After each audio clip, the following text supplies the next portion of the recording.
मैं BK Saini RCC class के digital platform पे यूट्यूब चैनल पे आपका पुनः स्वागत करता हूं, अभिनंदन करता हूं। देखिए, मैं आपको इस प्लेटफॉर्म पे इकोनॉमिक्स के बारे में, अपन सब्जेक्ट के बारे में परिचर्चा करेंगे।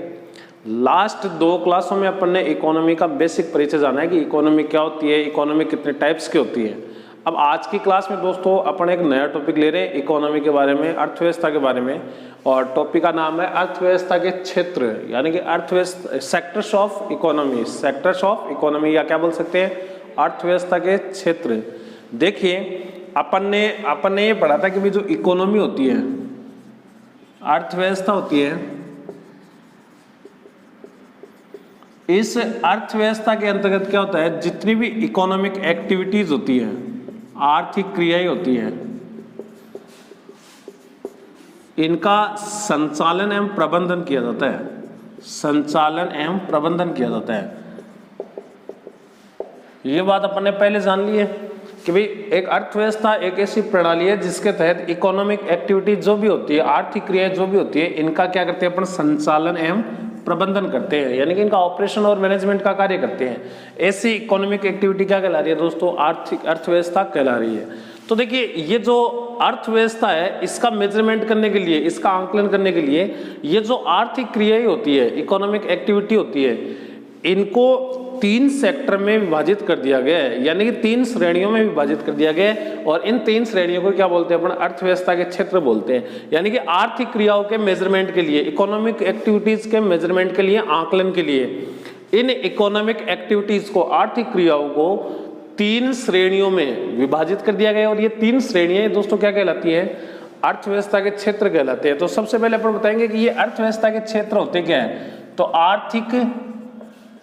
आर्थिक क्रियाओं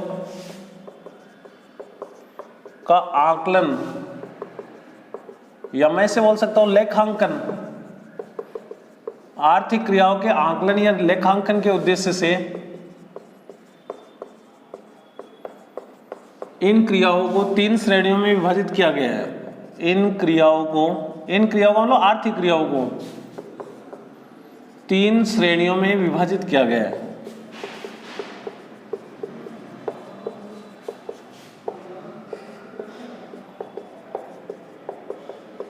यानी कि जो इकोनॉमिक एक्टिविटीज है, इनका अकाउंटिंग करना है, इनका लेखांकन करना है, अपन इनका मेजरमेंट कर रहे हैं। तो इन आर्थिक क्रियाओं को अर्थव्यवस्था में 3 कैटेगरी में डिवाइड करते हैं, 3 श्रेणियों में विभाजित किया गया है। और इन 3 श्रेणियों को ही, ऐसी 3 श्रेणियां ही क्या कहलाती है, ऐसी 3 श्रेणियां ही अर्थव्यवस्था के क्षेत्र कहलाते हैं। ऐसी 3 श्रेणियां ही अर्थव्यवस्था के क्षेत्र कहलाते हैं। मैं दोबारा रिपीट करना चाहूंगा यहाँ पर। देखिए, अर्थव्यवस्था का पहले की क्लास में अपन ने मतलब जाना है कि अर्थव्यवस्था में आर्थिक क्रियाओं का संचालन एवं प्रबंधन किया जाता है। आर्थिक क्रियाओं के एग्जाम्पल तो क्या होते हैं, आर्थिक क्रियाओं के उत्पादन हो गया, वितरण हो गया, विनिमय हो गया, उपभोग हो गया। ये तो गए आर्थिक क्रियाओं के उदाहरण। लेकिन इन आर्थिक क्रियाओं को, अर्थव्यवस्था की आर्थिक क्रियाओं को 3 श्रेणियों में विभाजित किया गया है। किस उद्देश्य से, इनका आकलन और लेखांकन करने के उद्देश्य से। और ऐसे 3 श्रेणियां दोस्तों क्या कहला रही है, अर्थव्यवस्था के क्षेत्र कहला रही है। अब यहां से जो एग्जाम में प्रश्न पूछता है वो एक तो देखिए, अपन आर्थिक क्रियाओं का मापन क्यों करते हैं, जिससे अपने को अर्थव्यवस्था में जो ग्रोथ रेट है उसका पता चले, यानी कि जीडीपी का मेजरमेंट करने के लिए, अपन जीडीपी का पता लगाने के लिए अपन आर्थिक क्रियाओं का या अर्थव्यवस्था का मेजरमेंट करते हैं। तो एक तो यहाँ पे क्वेश्चन पूछता है कि भाई जो अर्थव्यवस्था के क्षेत्र है वो कौन कौन से हैं, किस क्षेत्र का जीडीपी में कितना योगदान है। जैसे पिछले जो एमटीएस के पेपर में एक प्रश्न आया था कि स्वतंत्रता के बाद अर्थव्यवस्था के किस क्षेत्र में निरंतर गिरावट हो रही है। तो जो कृषिगत क्षेत्र है, जिसे अपन प्राथमिक क्षेत्र बोलते हैं, ये स्वतंत्रता के समय इसका जीडीपी में योगदान 55% था, 55% था। लेकिन आज ये दिन प्रतिदिन निरंतर घट के कितना हो गया है, 17% हो गया है। सेवा क्षेत्र का योगदान है वो अर्थव्यवस्था की, भारत की जीडीपी में क्या है, सर्वाधिक है। अप्रोक्सीमेटली ये बोला गया है कि ये जो सेवा क्षेत्र है, इसमें जितनी भी सर्विसेज हैं वो शामिल है। तो अपन आगे जो बात करेंगे दोस्तों, अपन इन अर्थव्यवस्था के सेक्टर्स के बारे में पढ़ेंगे। दोबारा बता रहा हूं, अर्थव्यवस्था के क्षेत्र आर्थिक क्रियाओं का आकलन और लेखांकन करने के उद्देश्य से आर्थिक क्रियाओं को 3 श्रेणियों में विभाजित कर दिया गया है, और ऐसी 3 श्रेणियों को अपन क्या नाम दे देंगे दोस्तों, अर्थव्यवस्था के क्षेत्र। अब अपन जानेंगे कौन कौन से अर्थव्यवस्था के क्षेत्र होते हैं, उनमें किन किन सब्जेक्ट्स को शामिल किया गया है। तो अपन आगे बात कर रहे हैं अर्थव्यवस्था के क्षेत्र।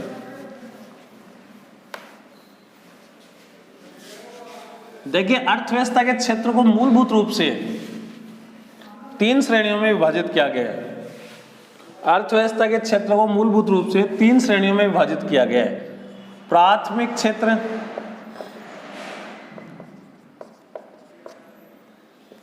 प्राइमरी सेक्टर, द्वितीयक क्षेत्र,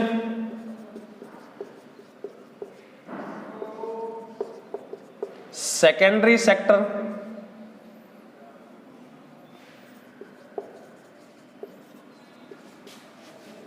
और तीसरा है तृतीयक क्षेत्र। तृतीयक क्षेत्र, टर्टियरी सेक्टर। यानी कि ये अर्थव्यवस्था के 3 क्षेत्र है दोस्तों। यानी कि आर्थिक क्रियाओं के मापन के लिए, अर्थव्यवस्था के मेजरमेंट के लिए आर्थिक क्रियाओं को इन 3 श्रेणियों में विभाजित कर दिया गया। और इन 3 श्रेणियों को दोस्तों अपन क्या बोलते हैं, प्राथमिक क्षेत्र, द्वितीयक क्षेत्र और तृतीयक क्षेत्र। अर्थव्यवस्था के क्षेत्र हो गए। कई लोगों ने 5 श्रेणियों में विभाजित किया है, एक चतुर्थ क्षेत्र और पंचम क्षेत्र और माना गया है। चतुर्थ क्षेत्र में जितने भी ये अपन बोल सकते हैं सूचना तंत्र है, इसको शामिल किया गया है। पंचम क्षेत्र में जितने भी जो बड़े बड़े जो लोग हैं जो प्रशासन में अपने यानी कि प्रशासनिक भूमिका को शामिल किया गया है। लेकिन मुख्य रूप से ये 3 सेक्टर बताए गए अर्थव्यवस्था के, प्राथमिक क्षेत्र, द्वितीयक क्षेत्र और तृतीयक क्षेत्र। अब बात आती है इनके विवरण का। देखिए, सबसे पहले अपन बताएंगे कि प्राथमिक क्षेत्र क्या है। भाई इन तीनों की डेफिनेशन बताएंगे। भाई इनका जो चार हेडिंग के आधार पे अपन इनका स्टडी करेंगे। प्राथमिक क्षेत्र क्या है, मतलब इसकी अपन क्या बताएंगे यहाँ पे परिभाषा। द्वितीयक क्षेत्र क्या होता है, इसकी परिभाषा बताएंगे। और तृतीयक क्षेत्र क्या होता है, इसकी परिभाषा बताएंगे। तो प्राथमिक क्षेत्र क्या होता है, अर्थव्यवस्था का वह क्षेत्र, अर्थव्यवस्था का वह क्षेत्र जिसके अंतर्गत, अर्थव्यवस्था का वह क्षेत्र जिसके अंतर्गत जो प्राकृतिक संसाधन होते हैं, प्राकृतिक संसाधनों का लेखांकन किया जाता है। प्राकृतिक संसाधनों का लेखांकन किया जाता है। अर्थव्यवस्था के प्राथमिक क्षेत्र को किस रूप में डिफाइन किया गया है कि अर्थव्यवस्था का वह एरिया, अर्थव्यवस्था का वह क्षेत्र जिसके अंतर्गत जो प्राकृतिक संसाधन होते हैं इनका आंकलन किया जाता है। प्राकृतिक संसाधन जैसे अपन बताएं जो अपने को प्रकृति से प्राप्त होता है, सामान्यतः इसमें एग्रीकल्चर से संबंधित जो भी एक्टिविटी अपन इसमें शामिल करेंगे। तो प्राकृतिक संसाधनों से प्राप्त जो कंटेंट्स है उनका लेखांकन अपन किसमें करेंगे, प्राथमिक क्षेत्र। द्वितीय क्षेत्र के बारे में ये बोला गया कि द्वितीय क्षेत्र क्या होता है, प्राथमिक क्षेत्र से प्राप्त उत्पादों को कच्चे माल के रूप में, रॉ मटेरियल कच्चे माल के रूप में प्रयोग किया जाता है। अब इनके उदाहरण पढ़ेंगे तो आपके स्वतः ये परिभाषा समझ में आ जाएगी। अगली बात अपन उदाहरण की पढ़ेंगे। दोबारा रिपीट कर रहा हूं, प्राथमिक क्षेत्र अर्थव्यवस्था का वह क्षेत्र होता है जिसके अंतर्गत प्राकृतिक संसाधनों का लेखांकन किया जाता है। इस प्राथमिक क्षेत्र से जो अपने को प्रोडक्ट प्राप्त होता है उसको कच्चे माल के रूप में कहां पर उपयोग में लिया जाता है, तृतीय क्षेत्र में। और ये बोलेंगे कि भाई प्राथमिक क्षेत्र और द्वितीय क्षेत्र को अपनी सेवाएं उपलब्ध कराने वाला क्षेत्र क्या हो गया, तृतीय क्षेत्र। प्राथमिक क्षेत्र में द्वितीय क्षेत्र को, प्राथमिक व द्वितीय क्षेत्र को, प्राथमिक व द्वितीय क्षेत्रों को अपनी सेवाएं प्रदान करने वाला क्षेत्र ही तृतीय क्षेत्र कहलाता है। मैं दोबारा रिपीट कर रहा हूं, प्राथमिक क्षेत्र किसको बोला गया है, अर्थव्यवस्था का वह क्षेत्र होता है जिसके अंतर्गत जो प्रकृति से जो अपने को संसाधन प्राप्त होते हैं उनका आंकलन किया जाता है, लेखांकन किया जाता है। द्वितीय क्षेत्र ये बोला गया कि इसमें उन सभी उत्पादों को शामिल किया जाता है। अर्थव्यवस्था का वह क्षेत्र होता है जिसके अंतर्गत प्राथमिक क्षेत्र से जो भी उत्पाद प्राप्त होते हैं उनको कच्चे माल के रूप में उपयोग में लिया जाता है। तृतीयक क्षेत्र अर्थव्यवस्था का वह क्षेत्र होता है जो प्राथमिक क्षेत्र और द्वितीयक क्षेत्र को अपने सर्विसेज प्रोवाइड कराते हैं, सेवाएं प्रदान करता है। आप देखिए, जैसे मैं एक उदाहरण के तौर पे बोलूं कि भाई ये तो अपन ने जाना कि अर्थ, ये इनकी डेफिनेशन, फिर बात आती है इनके अन्य नाम। भाई प्राथमिक क्षेत्र को अपने अन्य क्या नाम दे सकते हैं? तो देखिए दोस्तों, प्राथमिक क्षेत्र है, इसको अपने कृषि एवं संबंधित क्षेत्र का दर्जा दे सकते हैं, कृषि एवं संबंधित क्षेत्र। प्राथमिक क्षेत्र को दोस्तों कृषि एवं संबंधित क्षेत्र अन्य नाम से भी जाना जाता है, यानी कि एग्रीकल्चर और इससे संबंधित जो भी एक्टिविटीज है जिससे इकोनॉमी का संचालन होता है वो किसमें शामिल होते हैं? प्राथमिक क्षेत्र में। द्वितीयक क्षेत्र के बारे में ये बोला गया है कि जो सेकेंडरी क्षेत्र है इसको अपन औद्योगिक क्षेत्र भी बोलते हैं। औद्योगिक क्षेत्र, इसका दूसरा नाम क्या हो गया? औद्योगिक क्षेत्र है। प्राथमिक क्षेत्र का दूसरा नाम क्या हो गया? कृषि एवं संबंधित क्षेत्र है। द्वितीयक क्षेत्र का दूसरा नाम क्या हो गया? औद्योगिक क्षेत्र। और तृतीयक क्षेत्र क्या कर रहा है? अपनी सर्विस दे रहा है, अपनी सेवा प्रदान कर रहा है। किनको प्रदान कर रहा है? प्राथमिक और द्वितीयक क्षेत्रों को। इसी कारण इसको सेवा क्षेत्र भी बोलते हैं, सेवा क्षेत्र भी बोलते हैं। तो ये इन तीनों के अन्य नाम हो गए, अदर नेम हो गए। प्राथमिक क्षेत्र को कृषि एवं संबंधित क्षेत्र का नाम दिया गया, द्वितीयक क्षेत्र को औद्योगिक क्षेत्र बोलते हैं, तृतीयक क्षेत्र इन दोनों क्षेत्रों को अपनी सर्विस उपलब्ध कराता है, इसी कारण इसको सेवा क्षेत्र भी अपन बोल रहे हैं। तीसरा पॉइंट मैं ले रहा हूं कि इसमें इनमें क्या शामिल करेंगे अपन? शामिल विषय या तथ्य। इनमें कौन कौन से विषय या आर्थिक क्रियाओं को अपन शामिल करेंगे? कौन कौन सी आर्थिक क्रियाओं के विषय शामिल है? जैसे अपन बात करें दोस्तों, यहां पर प्राथमिक क्षेत्र है, इसमें कृषि शामिल होगी। प्राथमिक क्षेत्र में पशुपालन शामिल होगा। इसके अलावा वानिकी यानी कि वन से संबंधित जो भी एक्टिविटी है, वानिकी से संबंधित जो भी गतिविधि है, ये किसमें शामिल होगी? प्राथमिक क्षेत्र में। इसके अलावा अपन बात करें मछली पालन, मछली पालन हो गया, मधुमक्खी पालन हुआ। इसके अलावा अपन बात करें जितने भी ये होते हैं ना, विटीकल्चर, सेरिकल्चर, ये जितने भी यानी कि कृषि से संबंधित जो भी एक्टिविटीज है वो क्या हो गए? इसमें शामिल होंगे। और एक अपन बोल सकते हैं दोस्तों उत्खनन या खनन और उत्खनन, खनन एवं उत्खनन, ये आर्थिक क्रिया है दोस्तों, ये किसमें शामिल होगी? प्राथमिक क्षेत्र में शामिल होगी। यानी कि मैं दोबारा रिपीट कर रहा हूं, प्राथमिक क्षेत्र अर्थव्यवस्था का वह क्षेत्र होता है जिसके अंतर्गत प्राकृतिक संसाधनों का आंकलन किया जाता है। अन्य नाम क्या हो गया? कृषि एवं संबंधित क्षेत्र। शामिल विषय क्या हो गए? भाई प्राथमिक क्षेत्र में अपन किन किन को शामिल करेंगे? कृषि, जो भी एग्रीकल्चर से संबंधित एक्टिविटीज है, पशुपालन हो गया। अब इन दोनों का अपन मिश्रित कृषि बोलते हैं, कृषि और पशुपालन का कार्य करना मिश्रित कृषि कहलाता है। वानिकी से संबंधित जो भी एक्टिविटीज है, आर्थिक क्रिया है, मछली पालन से संबंधित जो भी आर्थिक क्रिया है, और खनन और उत्खनन से संबंधित जो भी एक्टिविटीज है, ये अर्थव्यवस्था के कौन से क्षेत्र में शामिल है दोस्तों? प्राथमिक क्षेत्र में। द्वितीयक क्षेत्र में क्या शामिल होगा यहाँ पर? द्वितीयक क्षेत्र में अपन निर्माण, विनिर्माण, विद्युत, गैस, जलापूर्ति, इन विषयों को अपन किसमें शामिल कर सकते हैं दोस्तों? अर्थव्यवस्था के द्वितीयक क्षेत्र में। यानी कि अपन ये बोल सकते हैं कि एक डैम का निर्माण हो रहा है, जलापूर्ति के उद्देश्य से हो रहा है, तो वो किसमें शामिल हो जाएगा? अर्थव्यवस्था के द्वितीयक क्षेत्र में। अपन ने यहाँ पे पढ़ा कि प्राकृतिक संसाधनों का आकलन किया जाता है, किसके अंतर्गत? प्राथमिक क्षेत्र के अंतर्गत। तो ये प्राकृतिक संसाधन ये सारे, इन प्राकृतिक संसाधनों या प्राथमिक क्षेत्र से उत्पाद जो प्राप्त होते हैं उनको कच्चे माल के रूप में कहां पे प्रयोग किया जाता है? द्वितीयक क्षेत्र में। इसको औद्योगिक क्षेत्र भी बोल रहे हैं। जैसे खनन से अपने को खनिज प्राप्त होते हैं, तो खनिजों से अपन उद्योग स्थापित करते हैं, तो ये इसको अपन ने क्या नाम दे दिया? औद्योगिक क्षेत्र बोल दिया। यानी कि इसमें प्राथमिक क्षेत्र से प्राप्त उत्पादों को कच्चे माल के रूप में प्रयोग में लिया जाता है। फिर ये तृतीयक क्षेत्र क्या करता है दोस्तों? ये अपनी सेवाएं प्रदान करता है। किनको? इन दो सेक्टर को। अब मान लो जैसे कोई उद्योग है वो स्थापित हुआ, तो उद्योग को पूंजी की आवश्यकता पड़ेगी, उद्योग को वित्तीय उद्देश्य से पूंजी की आवश्यकता पड़ेगी। तो वित्तीय उद्देश्य से पूंजी उपलब्ध कराना किसका कार्य होता है? जिससे सेवा क्षेत्र में अपन किसको शामिल करेंगे? बैंक। तो बैंक क्या देगा? उद्योगीकरण के लिए ऋण देगा।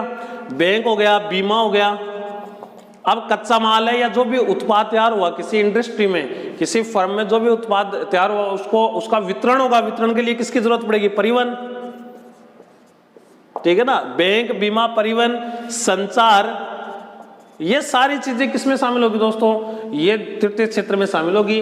और वर्तमान समय में इंडिया की जो जीडीपी है उसमें सर्वाधिक योगदान किसका है दोस्तों, तृतीय क्षेत्र का है। अगर अपन जीडीपी में योगदान की बात करें, चौथा पॉइंट ये लेते हैं अपन, जीडीपी में योगदान, किसकी जीडीपी बता रहा हूं मैं, इंडिया की। अब यहाँ पे एक शब्द है जीडीपी। अच्छा, इससे बताने से पहले मैं देखिए इन दो शब्दों पे और परिचर्चा करना चाहूंगा। एक तो शब्द होता है निर्माण, एक शब्द होता है विनिर्माण। इनका अर्थ जानिए। देखिए निर्माण जिसको अपन मैन्युफैक्चरिंग बोलते हैं, और इसको कंस्ट्रक्शन बोलते हैं और इसको मैन्युफैक्चरिंग बोलते हैं।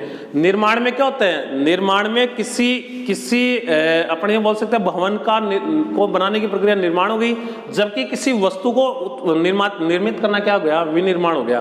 तो ये सारे किसमें शामिल है, द्वितीय क्षेत्र में शामिल है। जीडीपी की बात करें तो जीडीपी क्या होता है, देखिए जीडीपी को मैं एक नाम दे सकता हूं, आगे अपन इस जीडीपी के टॉपिक में पूरी परिचर्चा करेंगे। यानी कि जीडीपी को मैं नाम दे सकता हूं राष्ट्रीय आय। प्रत्येक देश की एक क्या होती है, राष्ट्रीय आय होती है। जैसे भारत की राष्ट्रीय आय, अमेरिका की राष्ट्रीय आय, ठीक है ना। तो जीडीपी का मतलब हो गया ग्रॉस डोमेस्टिक प्रोडक्ट, सकल घरेलू उत्पाद। एक देश की भौगोलिक सीमा के भीतर जो भी वस्तुओं और सेवाओं का उत्पादन होता है, उनसे जो अपने को बाजार मूल्य के रूप में जो अपने को पैसा प्राप्त होता है उसको क्या बोलते हैं अपन। यानी कि एक देश की भौगोलिक सीमा के भीतर उत्पादित वस्तुओं और सेवाओं का अंतिम मौद्रिक मूल्य क्या कहलाता है, जीडीपी कहलाता है।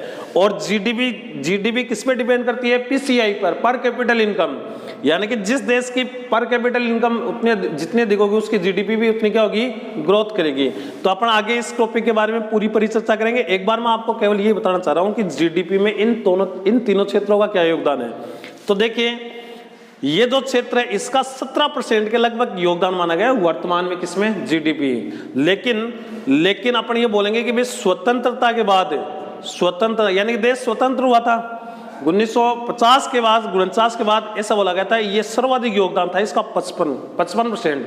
तो एक क्वेश्चन आया था एसएससी में, अर्थव्यवस्था का वह कौन सा क्षेत्र है जिसमें जीडीपी का योगदान दिन प्रतिदिन निरंतर क्या हो रहा है, घट रहा है। तो कौन सा क्षेत्र है, प्राथमिक क्षेत्र है। पहले कितना था, स्वतंत्रता के समय 55% था, लेकिन दिन प्रतिदिन घटकर वर्तमान में कितना रह गया है, 17% रह चुका है। इसकी बात करें तो अप्रोक्सीमेटली 30% के लगभग किसका योगदान है, द्वितीय क्षेत्र का, और बच गया कितना, लगभग 57%, 57 है ना।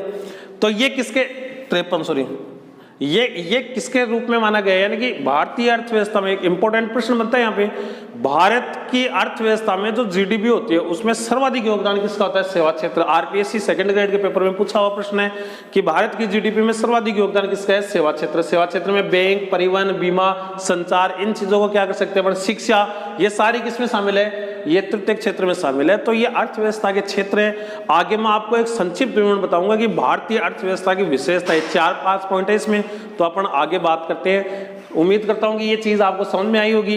प्रत्येक क्लास में आपको ये बताना चाह रहा हूं कि भाई आपका इस क्लास से मान लो थोड़ा बहुत भी बेनिफिट हो, तो आपको ये लग रहा है कि भाई क्लास अपने लिए बेनिफिशियल है, तो अपने फ्रेंड्स को ज़्यादा से ज़्यादा क्लास को शेयर करिए, लिंक है उसको शेयर करिए, क्लास को लाइक करिए। जो भी आपकी क्वेरी है वो कमेंट बॉक्स में टाइप करिए, क्वेरी का रिप्लाई होगा आपको। तो आगे मैं अपन यहाँ पे डिस्कस करने भारतीय अर्थव्यवस्था की विशेषता है। तो एक बार आप इसका स्क्रीनशॉट ले सकते हैं। अब देखिए अपन ने जो लास्ट पढ़ा है वो अपन ने अर्थव्यवस्था के सेक्टर्स, क्षेत्र के बारे में पढ़ा है।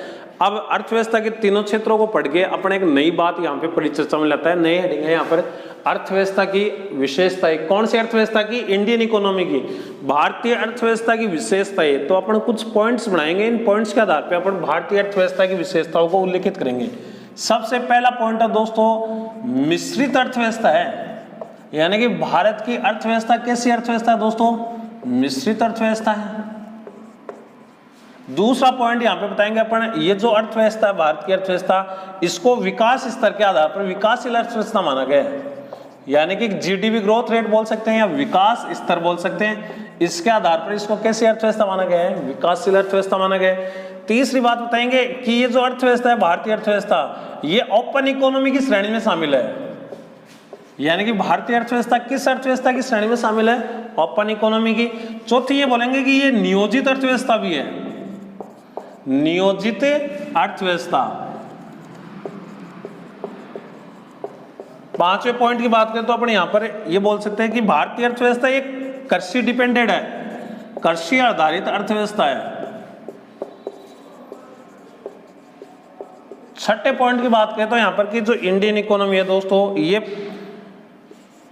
प्रति व्यक्ति आय का निम्न स्तर पाया जाता है। इसमें प्रति व्यक्ति आय का निम्न स्तर, यानी कि निम्न स्तर की प्रति व्यक्ति आय पर आधारित अर्थव्यवस्था है। फिर ये बोलेंगे कि उच्च बेरोजगारी दर, उच्च बेरोजगारी दर।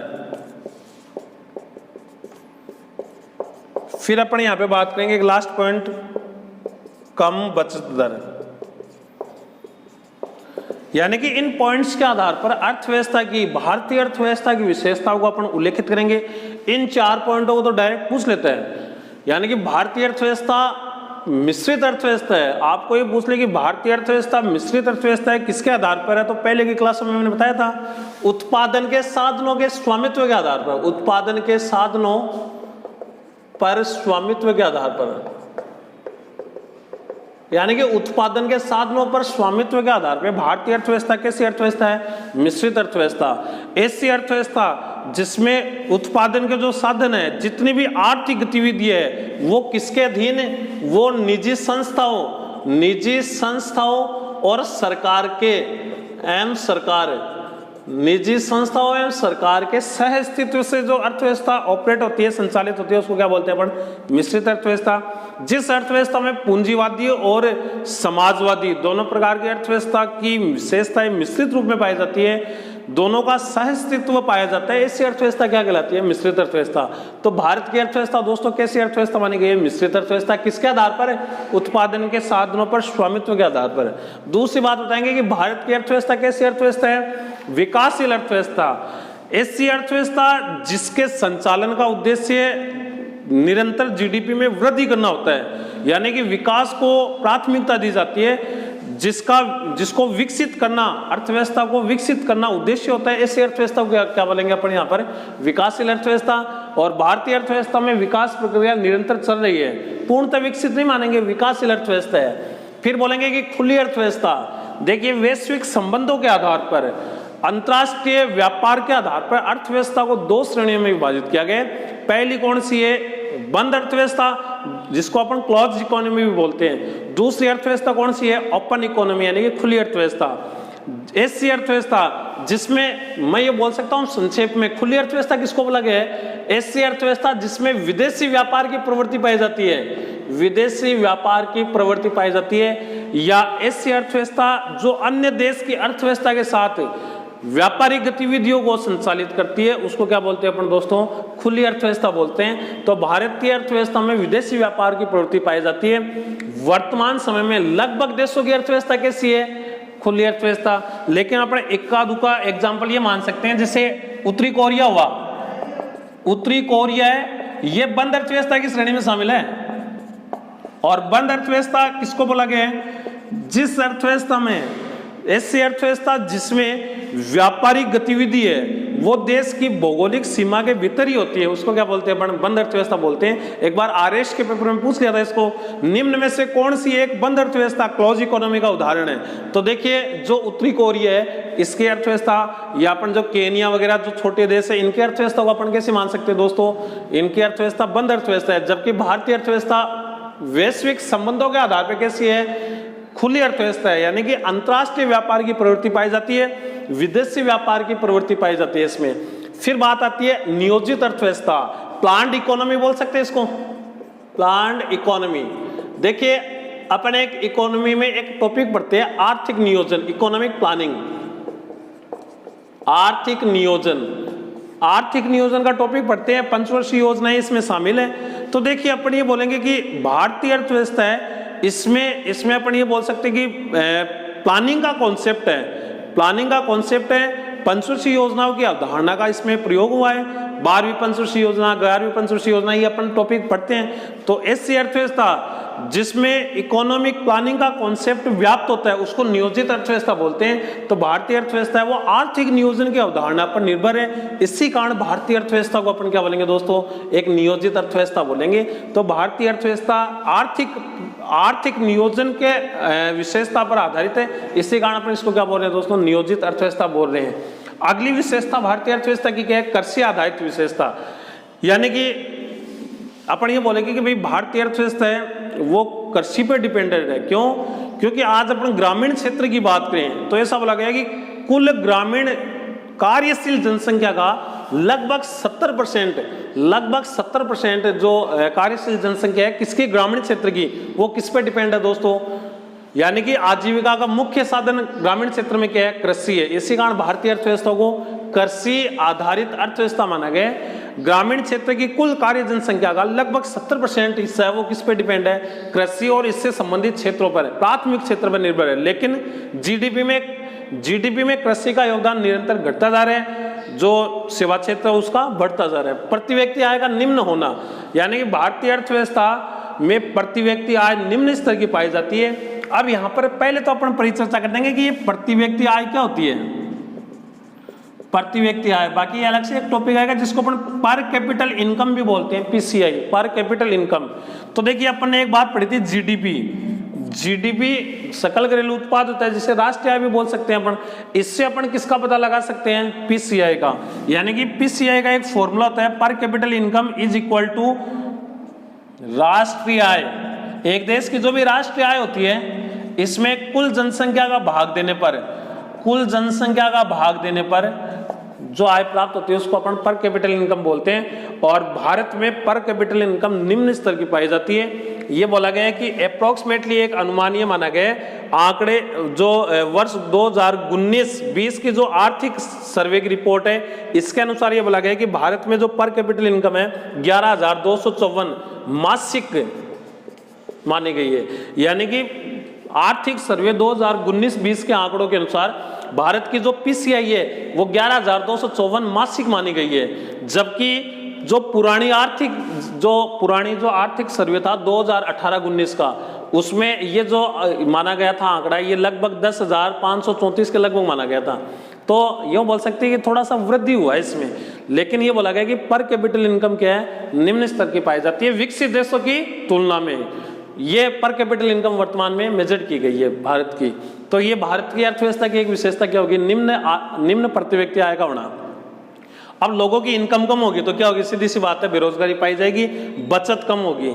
यानी कि भारत में बेरोजगारी दर निरंतर क्या हो रही है? बढ़ती जा रही है। आपने देखा होगा जो बेरोजगारी दर मापी गई है वो लगभग 7.5% मापी गई है। और अब तो कोरोना काल आप देख रहे हैं, अर्थव्यवस्था कोरोना काल से जूझ रही है, तो और भी क्या है? उच्च स्तर की होने वाली है। तो ये भारतीय अर्थव्यवस्था में बेरोजगारी व्याप्त होती है। एक बार क्वेश्चन आया हुआ है कि भारतीय अर्थव्यवस्था में मूल रूप से किस प्रकार की बेरोजगारी पाई जाती है? तो गरीबी और बेरोजगारी का टॉपिक अलग से पढ़ेंगे। भारतीय अर्थव्यवस्था में मूल रूप से संरचनात्मक बेरोजगारी व्याप्त होती है। बाकी छिपी हुई बेरोजगारी, मौसमी बेरोजगारी, ये अलग अलग कॉन्सेप्ट आएगा बेरोजगारी का।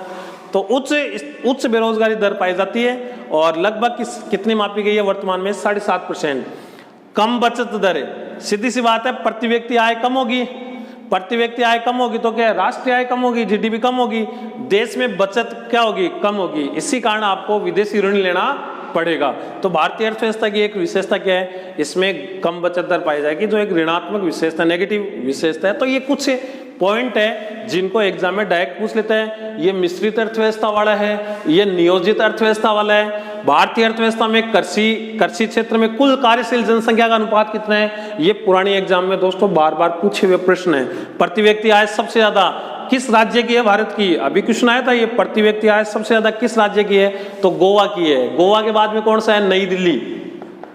भारत में प्रति व्यक्ति आय वाला जो उच्च या सबसे अधिक प्रति व्यक्ति आय कौन सी स्टेट की है? गोवा की। बाद में कौन सी है? नई दिल्ली। निम्न कौन सी है? निम्न, तो निम्न आती है बिहार की।